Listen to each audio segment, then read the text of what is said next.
नमस्कार, स्वागत आहे तुमचं आपल्या डिलिशियस कट्टा या मराठी चॅनलवर। आज आपण गव्हाच्या पिठामध्ये भरपूर भाज्या घालून छान टेस्टी आणि पौष्टिक असा नाश्ता करणार आहोत। हे अगदी झटपट होतं, चवीला तर अप्रतिम असं लागतं, त्यामुळे तुम्हीही नक्की ट्राय करा। तर चला यासाठी काय काय लागणार आहे बघूया। आता आपण गव्हाच्या पिठाचा जो नाश्ता करणार आहोत त्याच्यासाठी आपण इथे 1 कप गव्हाचं पीठ घेतलंय, पाव कप रवा घेतलाय। रवा कुठलाही घ्या, जाडा घ्या किंवा बारीक घ्या।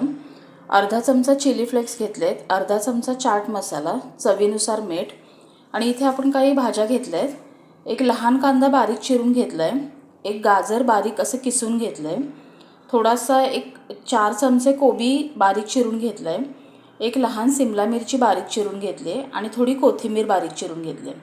आता काय करायचं, एक बाउल घेऊया। आता ह्या बाउलमध्ये हे गव्हाचं पीठ घालून घेऊया। भाज्या तुमच्या आवडीनुसार तुम्ही कमी जास्त करू शकता। रवा घालूया, कोरडं थोडं मिक्स करूया। तर याच्यात थोडं थोडं करत साधं पाणी घालायचं आहे। पाणी एकदम नाही घालायचं, थोडं थोडं करत मिक्स करत घालायचं, नाहीतर त्याच्या जर गुठळ्या झाल्या तर त्या काढायला फार अवघड जातं, त्यामुळे थोडं थोडं पाणी घालायचं।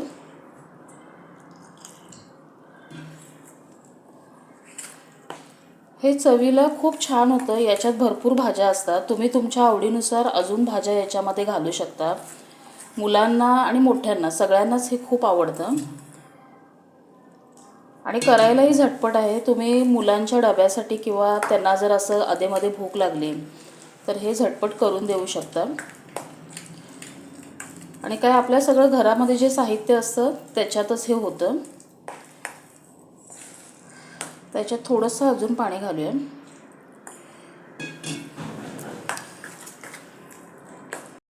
आता हे बघा, हे मी असं भिजवून घेतलंय, म्हणजे आपण जे भजीसाठी कसं पीठ करतो तसं करून घेतलंय। खूपही पातळ नाही आणि खूपही घट्ट नाही असं पीठ आहे।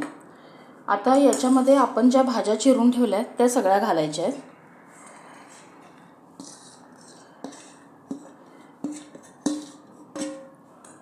त्यानंतर याच्यात घालूया चिली फ्लेक्स। आता लहान मुलं जर खात असतील तर त्या अंदाजानं तुम्ही घाला। चाट मसाला, चिली फ्लेक्स नसतील तर लाल तिखट घातलं तरी चालेल।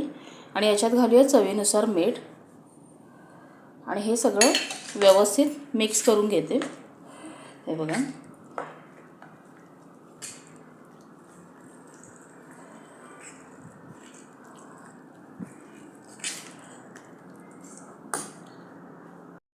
आता बाजूला पॅन गरम करायला ठेवलं होतं। पॅन चांगलं गरम झालं आहे, त्याच्यावर थोडंसं तेल घालायचं, तेल पसरून घेऊया।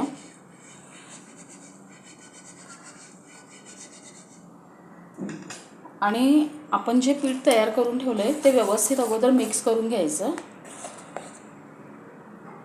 आणि आता मी याचे लहान लहान करणार आहे, खूप मोठे नाही करणार।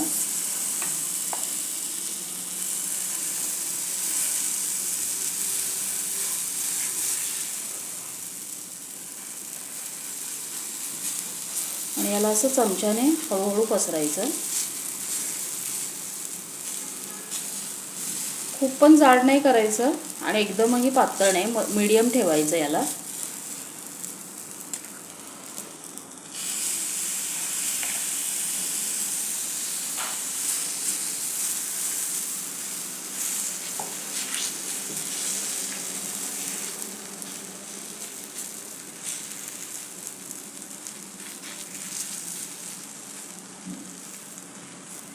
असं व्यवस्थित पसरून घ्यायचं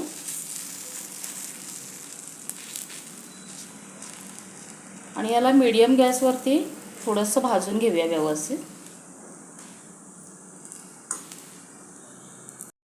आता वरची बाजू थोडी कोरडी झाली की थोडंसं वरून तेल घालायचं आणि याला परतून घेऊया। हे तव्याला अजिबात चिकटत नाही किंवा तुटतही नाही। हे बघा, आता खालची बाजूही व्यवस्थित असं दाबत भाजून घ्यायचं आहे। आता हे बघा, त्याची दुसरी बाजूही छान भाजली आहे। असं याला दाबत दाबत व्यवस्थित भाजायचं आणि छान असं थोडं कडक करून घ्यायचं। तर हे तयार आहे, काढून घेऊया। आता तुम्ही तव्यामध्ये असा एकच मीडियम साईजचा देखील घालू शकता. तुम्हाला ज्या साईजचा करायचा आहे त्या साईजचे करा. मी आता एक या साईजचा करून घेतला आहे. आता याला परत वरून तेल घालून दुसरी बाजू ह्याची भाजून घेते. आता हे बघा, याला मी दोन्ही साईडने व्यवस्थित असं दाबत भाजून घेतलं आहे. आता हे तयार झालं आहे बघा. आता बाकीचेही असेच करून घेऊया. आता इथे आपण गव्हाच्या पिठापासून केलेला नाश्ता तयार आहे. खूप छान झाले आहेत बघा. चवीला तर खूपच सुंदर लागतात. यात भरपूर भाज्या आहेत. हे तुम्ही सॉसबरोबर किंवा शेजवान चटणी कशाबरोबरही खाऊ शकता. माझी रेसिपी जर तुम्हाला आवडली असेल तर लाईक करा, कमेंट करा आणि जर माझ्या चॅनलला सबस्क्राईब केला नसेल तर माझ्या चॅनलला सबस्क्राईब करा.